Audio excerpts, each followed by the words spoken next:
unemployment라고 해서 U로 표현할 거고, 이제 인플레이션은 파이라고 많이 이제 표현해요. 그래서 실업은 U, 인플레이션은 파이. 아이고, 파이. 그럼 둘 간의 관계가 있을까 없을까? 실업과 인플레이션 간의 관계가 궁금했던 거야. 누가? 필립스라는 사람이. 그래서 실업과 인플레이션 간의 관계를 이제 살펴봤는데, 사실 이제 필립스라는 학자는 처음에는 인플레이션율 대신에 뭐 가지고 살펴봤었냐면 명목임금 상승률과 실업률 간의 관계를 데이터를 조사를 했던 거야. 근데 당연한 거 아니야, 사실? 실업률과 명목임금 상승률은 어떤 관계가 있을까? 여러분들 임금 언제 높여달라고 할 수 있어? 내가 배짱 부릴 수 있을 때 높여달라고 하는 거지. 실업률이 만연할 때 임금 높여달라고 할 수 있어 없어? 없지? 말 잘못했다가 나도 잘리게 생겼는데. 실업률이 높을 때는 명목임금 상승률이 안 높은 거고, 실업률이 낮을 때 이제 배짱 튕길 수가 있는 거지, 그렇지? 그래서 이런 명목임금 상승률과 실업률 간에는 이런 역의 관계가 있다는 걸 이제 필립스라는 학자가 살펴봤는데, 나중에 후대 학자들은 이 명목임금 상승률, 어찌됐든 요소 가격이니까 요소 가격 대신에 전반적인 재화 가격 혹은 물가의 변화율로 표시한 인플레이션율로 바꿔서 다시 데이터를 데이터를 이렇게 뭐라고 하지?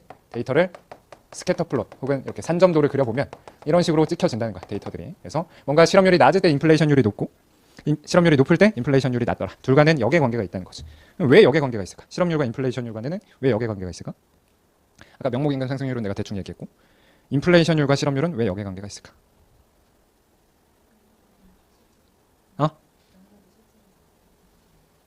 죄송한데 제가 귀가 잘 안 들려요. 좀 크게 말씀해 주세요. 네. 명목이 실질에서 인플레이션율을 뺀 거라서. 하영이 식사권 뺏고 싶네. 다른 거.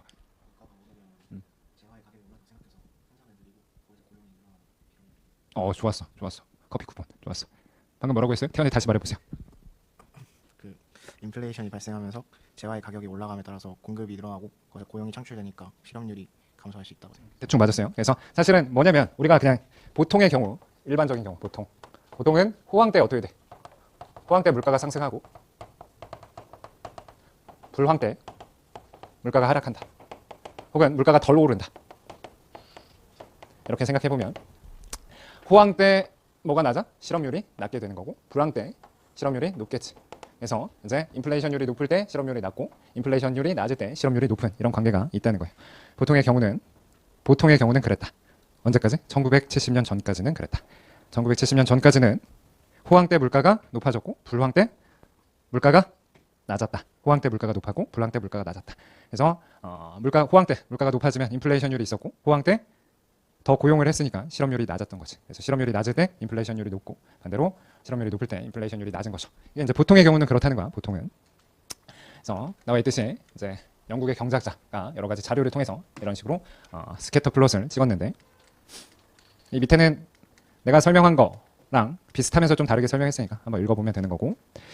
자, 이제 사무엘슨과 솔로우, 나중에 솔로우는 8장에서, 우리 다음 시간 8장에서 여러분들을 괴롭힐 사람으로 등장할 거고, 여튼 이 둘은 이제 미국 데이터 가지고도 유사한 결론을 얻게 된다는 거.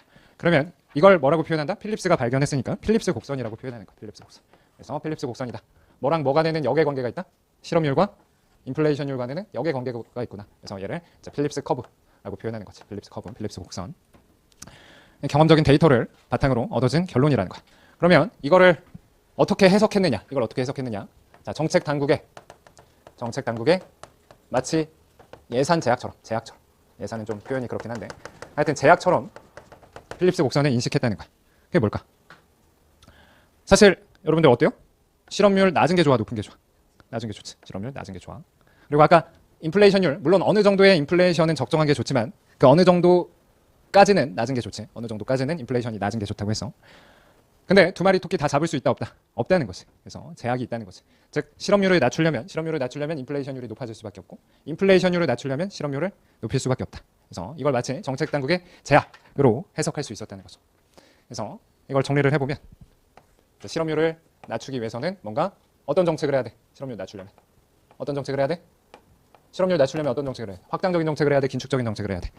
확장적인 정책. 그래서 정부 지출도 늘리고 통화량도 늘리고 이런 식으로 확장적인 정책을 해야 되고, 그러다 보면 이제 인플레이션율이 높아지는 거고, 반대로 이제 인플레이션율을 낮추려면 어떻게 해야 돼? 긴축을 해야 되고, 긴축 정책을 하다 보면 뭔가 실업률이 높아질 수 있다는 거지. 그래서 두 마리 토끼를 다 잡을 수는 없는 그런 정책 당국의 제약을 묘사하는 선이라고 생각을 한 거예요.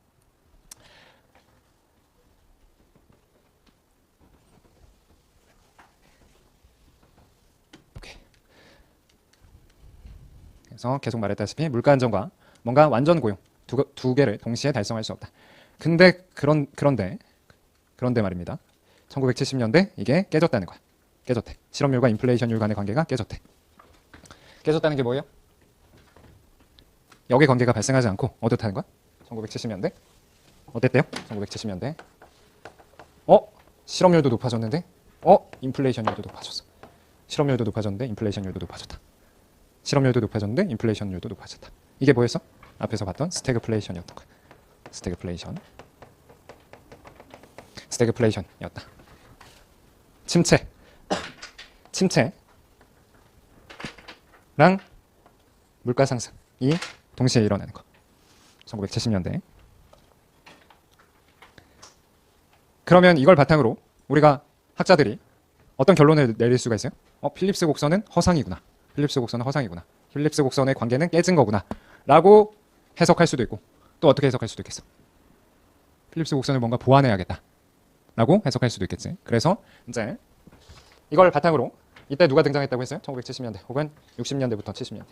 프리드만이 사실 이걸 그 전에 예측을 했다고 해서 라이징 스타가 됐다고 했었지. 프리드만이 이 필립스 곡선에 대해서 두 가지 얘기를 했어.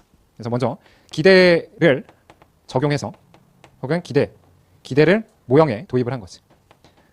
그래서 기대를 반영한 필립스 곡선이라는 개념을 설명하면서 추가적으로 자연 실업률 가설도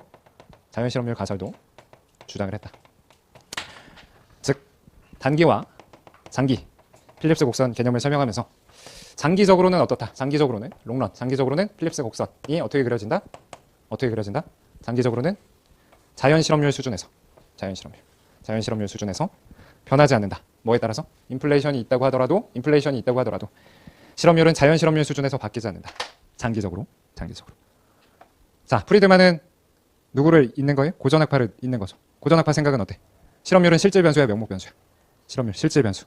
인플레이션율은 명목 변수야, 실질 변수야? 명목 변수. 두 개는 분리가 되는 거지. 기본적으로 프리드만도 어찌됐든 고전학파의 전통을 잇기 때문에 장기적으로는 이런 명목 변수랑 실질 변수는 관계가 없다.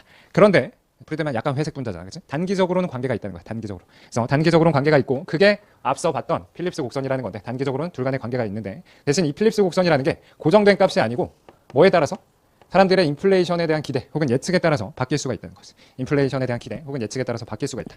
그러면 사람들이 인플레이션에 대한 기대가 높아지면 좀 이따 보겠지만 높아지면 이 곡선 자체가 이동을 할 것이고 곡선 자체가 이렇게 이동할 것이고 그럼 곡선 자체가 이동하면 마치 이런 점에서 이런 점으로 갈 수가 있는 거지. 그럼 그때 나타나는 게 실업률도 증가하고 인플레이션율도 증가하는 즉 이 상황을 요렇게 해석할 수 있다라고 주장한 게 프리드만이지. 프리드만.